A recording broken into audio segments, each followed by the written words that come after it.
Hello guys, and welcome back to my favorite day of the week, and that's the GRAZY TV day. I have my sizzling cold tea and an amazing story for you guys. So anyway, to show you guys my accessories of the day, I feel like I haven't done this in like 2 weeks. So guys, look at this beautiful top that I found. To go along with it, I did pick out a very stud-like earring, and look at my beautiful bracelet that I found. So magical. I love these, like, what is this called, like a baby blue turquoise color. Such a magical color. So in today's video, we're gonna be diving into the minds of a narcissist and a pathological liar. Just a disclaimer, I'm not a doctor, I'm not diagnosing anyone. This is based on my own opinion, my own research, and my own experience. But today I have a lot of examples of famous people, or should I say famous criminals, that have been known to be narcissistic and definitely pathological liars. You guys might have these people around in your life, and let me just tell you guys from my personal experiences,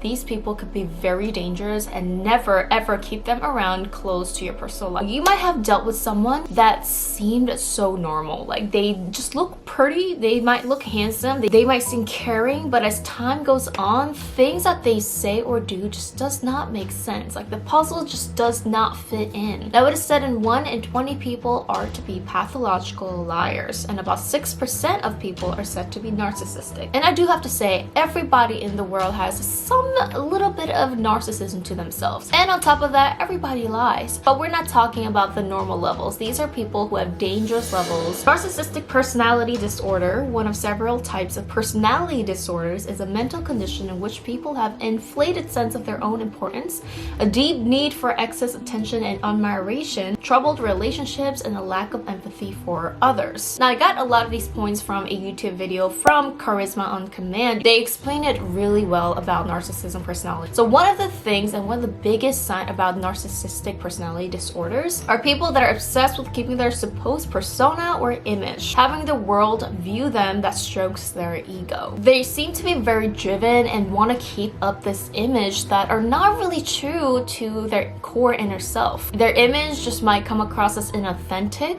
and they might be just too obsessed with their appearance. Now, I'm not talking about people who, like makeup and doing their hair, want to look beautiful. Now, one really great example that Charisma on Command pointed out was Elizabeth Holmes, who was the ex-CEO of Theranos. This case was super big a couple years ago. You might have seen this picture of this girl. Now, Elizabeth Holmes was a Stanford dropout who was once CEO of a company she founded. She was able to raise nearly $1 billion for Theranos, her company. So you could just tell she did have like book smart brains. Like, it's not like she was someone that was a loser. I mean, she studied hard and she had this charisma about herself that was able to kind of manipulate people's emotions. So long story short, Theranos claimed that they had this technology to do a full blood scan with just a few drops of blood. This was revolutionary. People were excited about it because normally when you go take a blood test, you need to take like big tubes in order for you to get each testing done for like each different diseases and things like that. It takes a lot of blood to do a lot of tests. So for you to just pinch your finger, get a drop of blood, and to get a full blood scan, that is just revolutionary. This company got so big that they even put up their machines, their tiny machines that could do these full blood scans in all of Walgreens. Walgreens is a very big pharmacy company in America, and it is said that 1 million people, normal people like you and I, went to get these blood testing done. She had many powerful investors. I mean, these people that was partners with her were investors with her. There are people that had millions of dollars, people who were very powerful people that own many companies. She had a big building there in, I think, Silicon Valley. She had labs. I mean, she literally had everything going. Turns out that everything was fake. There was no machine that actually worked. It was all junk. It is said that it is actually physically impossible to get a drop of blood and have a full blood testing done. It just does not work. I mean, how did she fool these like billion-dollar investors? How did she fool all these people that were her partners? People that were in Theranos company that worked there are people that who used to work for Apple. I mean, how did she convince all these people? Like, how did this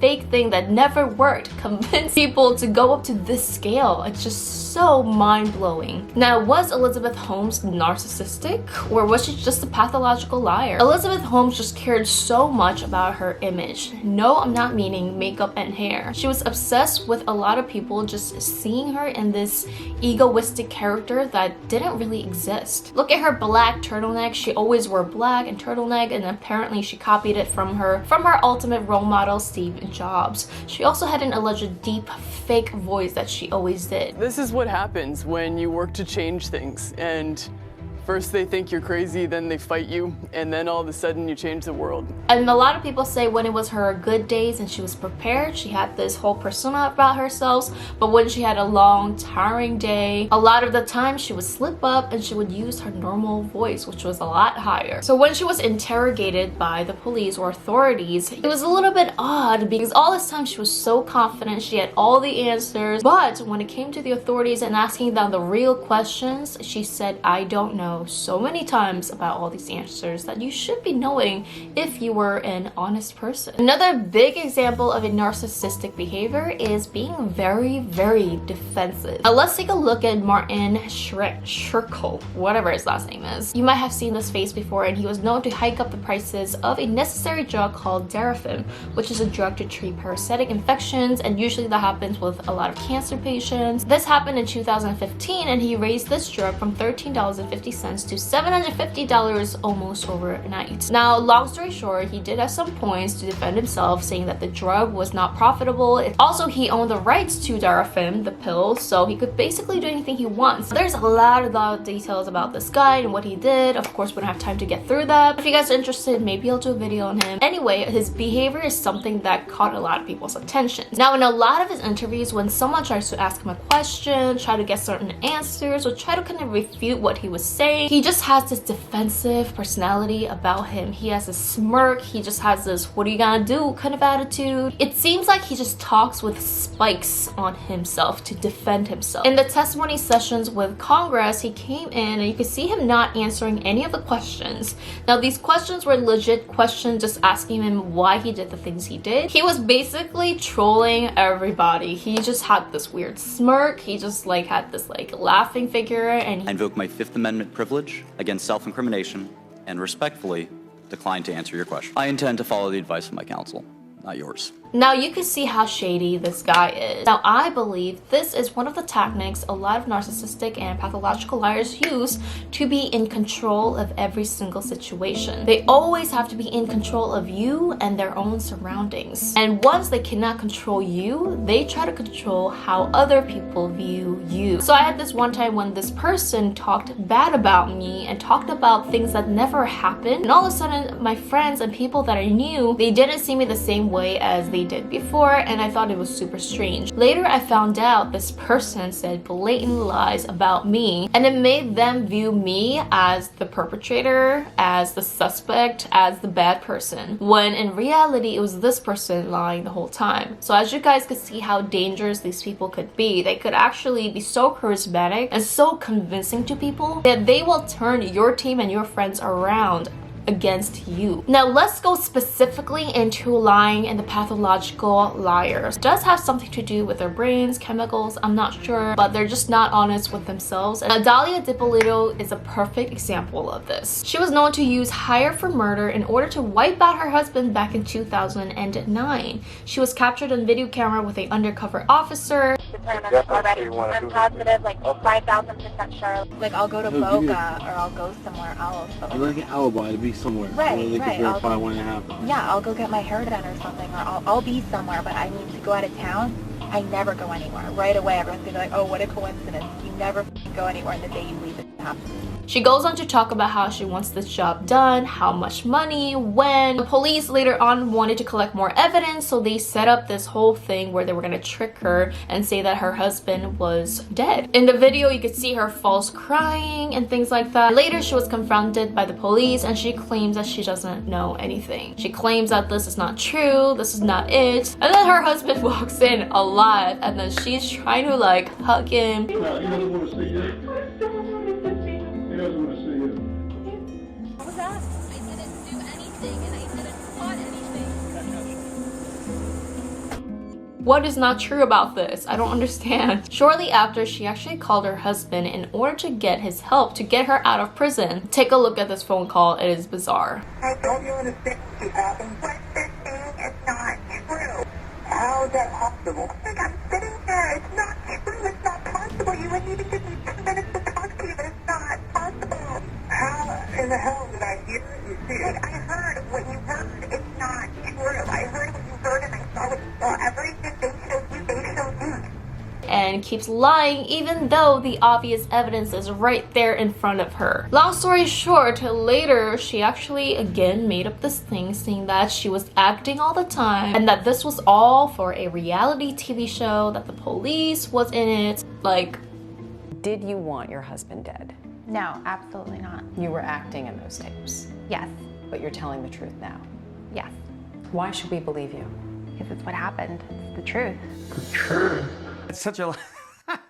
Just like Dahlia, most of pathological liars keep up with their lie. They almost never give up on their false statements, no matter how ridiculous it sounds to the world. They just lie on top of a lie, on top of a lie, on top of a lie until it gets to this big, giant blab. And this is one of the techniques that could actually be beneficial for them because it leaves a normal person confused. Sometimes they throw so many different things at you that it makes the person confused and it makes you kind of like stay off of track. It's really a technique to try and throw you off. Not only a lie, but it seems like they have an excuse and explanations for everything. If you question one thing, they talk about 10 other things, and if you question the 10 other things, they have 20 other excuses for it. It also goes hand in hand with manipulation. Psychological manipulations is a type of social influence that aims to change the behavior or perceptions of others through indirect, deceptive, or unhanded techniques. So like I said, when they make you feel like the bad person and feel you crazy or you're the hater, it's kind of like the manipulation techniques to turn around the control and make that person still be in control of you. It's a crazy form of manipulations that really plays around with that other person, that normal person's head. Also, in a scientific study, they said that lying just comes very different to these people that are pathological liars. It seems just very natural to them. And they always just have this calm behavior whenever they're lying. For a normal person, lying is very uncomfortable because you're making things up. You have guilt, you have the natural responses from your body such as sweating, a little bit trembling, your words kind of stumbling. But for pathological liars, they can look at your bold face in the eye and still lie. And this is because most of these people just do not feel the guilt or seem like they're responsible for their own actions and words. Their perception of truth is just not like the ones that are real and that what normal person sees the truth as. I feel like they see the truth as something that they could play around with, something that they can twist around. And I believe that's why a lot of pathological liars just do not see the consequences of it. So this is so true because there was this one time when this one person that I'm talking about, particularly about pathological lying, when I confronted them about the truth that has been going on and that I figured out, they all of a sudden would backfire all of these situations that did happen,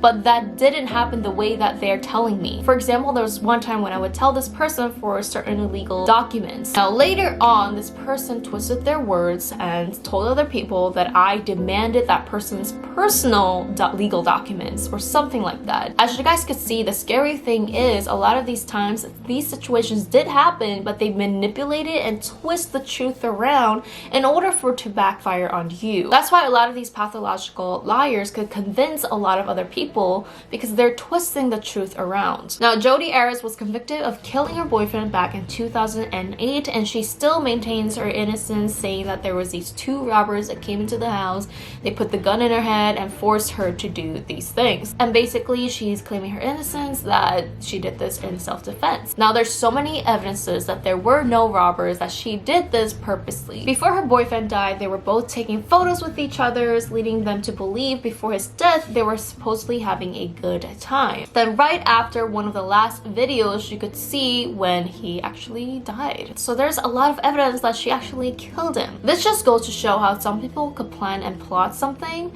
have two whole different faces and personalities. It seemed like Jodi Arias was able to switch her personalities just like this. If you think about it, she's convincing her boyfriend to have this fun time, and all of a sudden, bam, she turns to this other evil demon. The truth Now, in one of the interviews, Jodi is seen doing her makeup. She's really caring about what she looks like. She's laughing. In a way, in a sick way, she just seems so negatively charismatic. She seems like she's not afraid of anything. She's not afraid of any questions. Her voice is so calm. I can't really see her as a person who's done brutal things. She just seems like a normal girl. With this calm demeanor, even with all these evidences presented to her face, she just keeps on going with the lie and her story. She doesn't have much emotions about what she has done. Ultimately, all these people just seem like they have no empathy for others. They only care about getting what they want, when they want, however they want. And they're basically using other people's good deeds and kind heart for their advantage. So what I've learned through these pathological liars is that it's best if you do not let them get deep into your personal life. Of course, it is impossible to 100% avoid because sometimes they might be around your office. Sometimes they might be part of a group of friends. But never ever engage in business with them. Never ever engage in personal things with them. Because when I did, it just spiraled down and they blamed me for everything. And this goes for every person that was pathological liar that I had to deal with.